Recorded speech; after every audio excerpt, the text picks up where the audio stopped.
coach John Speraw, athletes Kevin Coburn and Ethan Champlin. Coach, if you could please begin with the opening statement and then we'll open up the questions. Now we're all moving forward here, trying to get ready for Long Beach. That's the total focus. We already had a video session this morning. We're going to have another one later this afternoon and a practice, so it's just all business now. And looking for the chance to get out and compete against another great team. Very different matchup, completely different matchup, very different team, different strengths, weaknesses. So it's going to be about just our ability to adapt and implement different strategies against a team that is,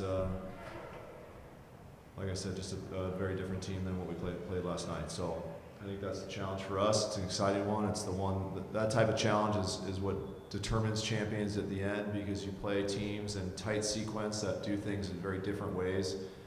And your ability to adapt with just a single couple video sessions and maybe one serve and pass, and you got to go do something totally different. And so teams that can do that well are the teams that are there in the end. And so we that's our challenge ahead for us.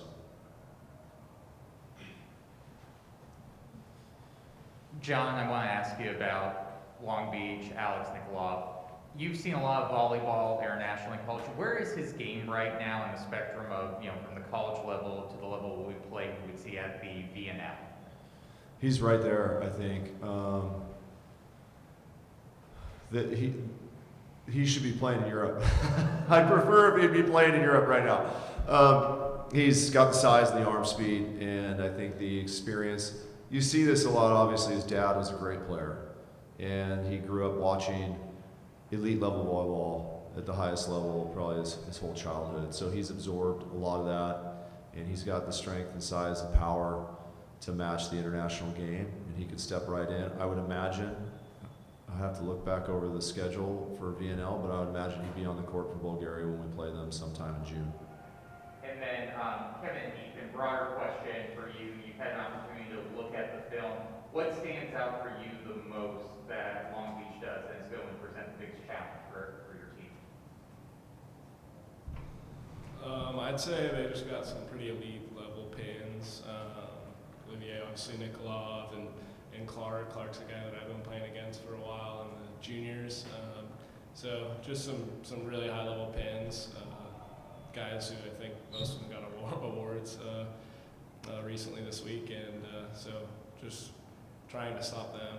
And they also have some pretty good middles too, who just run really fast tempo, and so it's hard to block the middles and then also get out to some really good level pins. I mean, there's definitely no doubt they're an extremely talented team on each position, but Mason Briggs brings a lot of energy, brings a lot of heart. And in the playoffs, it's a lot about passion, a lot about heart, a lot about energy. It's going to be tough to match that, but I think we're able to have a very competitive game. I guess for Coach, the last time you guys played Long Beach State, it was a win, but they had a different person under setter. Probably going to have Knipe under setter tomorrow. Just how do you attack his game plan and be successful tomorrow? Right. Well, Aiden's been their guy the entire season, so I think we caught them on a night when he was sick. So we'll go back and just watch the last. I mean, really, at this point of the year, you're watching the last 5 matches, maybe taking a look at your matches and seeing some maybe intricacies, nuances of how you were attacked or you attacked them successfully. But we're taking a look at the last number of matches, and so Aiden's out there setting. So we'll look at everything that every coach looks at, distribution and tendencies and what they're attempting to do against what team. He's a big part of them emotionally too. I think he's a good energy guy for them. He's really competitive, so I think that gives them a boost. Any more questions in the room? Players, coaches, just one or two more. Talking about the environment that we can expect tomorrow night, especially it being on your home court. Kevin, Ethan, what type of atmosphere are you expecting in Pauley on Thursday night? I mean, it's a playoff game, semifinal, and last time the Long Beach was here in the NCAA tournament, we lost the national championship. So I wouldn't expect anything less than nearly sold out or extremely loud environment. Yeah, I would agree. I think it's probably one of the most exciting matches of the season.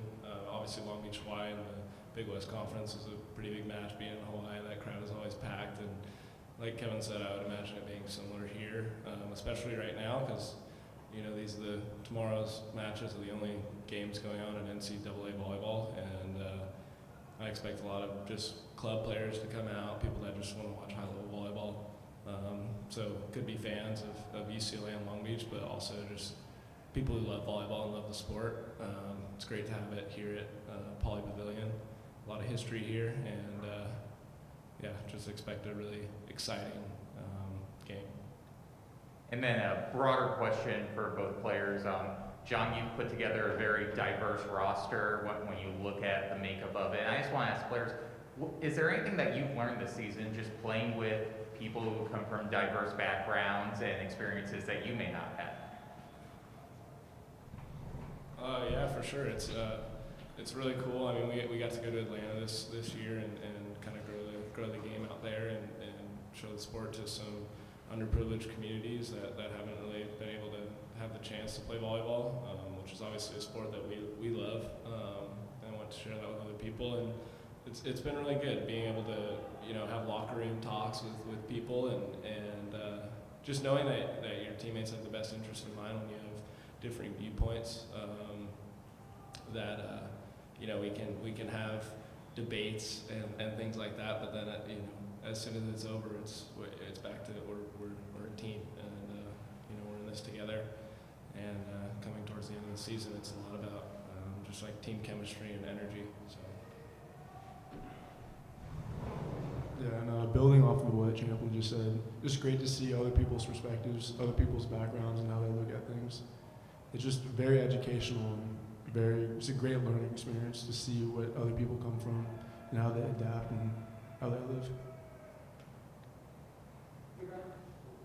We have a question?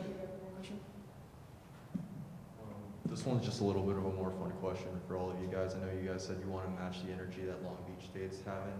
I know on social media, your team's bench, very, very hype, especially with Sam, even though he did take the court yesterday. Just can you elaborate on how important your bench is to celebrations and how much energy they bring to the team?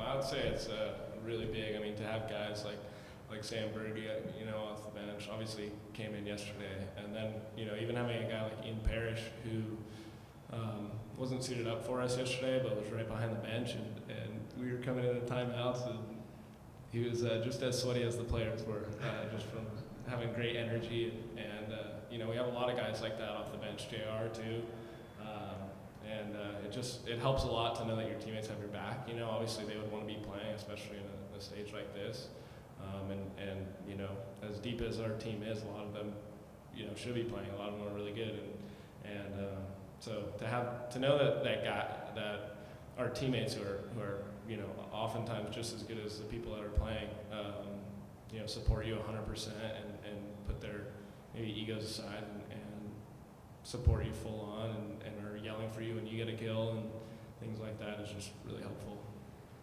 We have a question on the Zoom.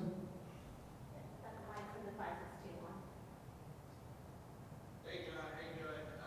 Obviously you guys have had some great matches with Long Beach State over the last couple of years, and with you and Alan, your guys' involvement in the national team, it just sort of feels like Southern California and your two schools, obviously with Hawaii's right in there, but it's kind of in the center of the collegiate volleyball world.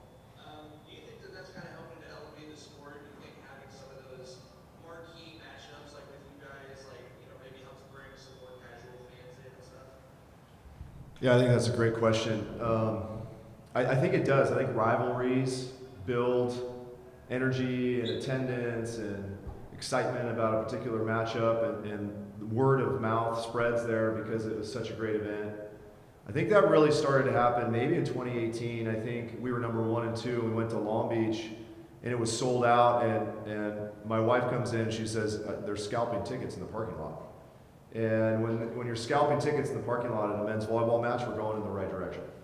And then obviously we played them in the NCAA finals here. I think everybody that was there remembers the environment that was created. It wasn't sold out, but I think the energy in the building was incredible.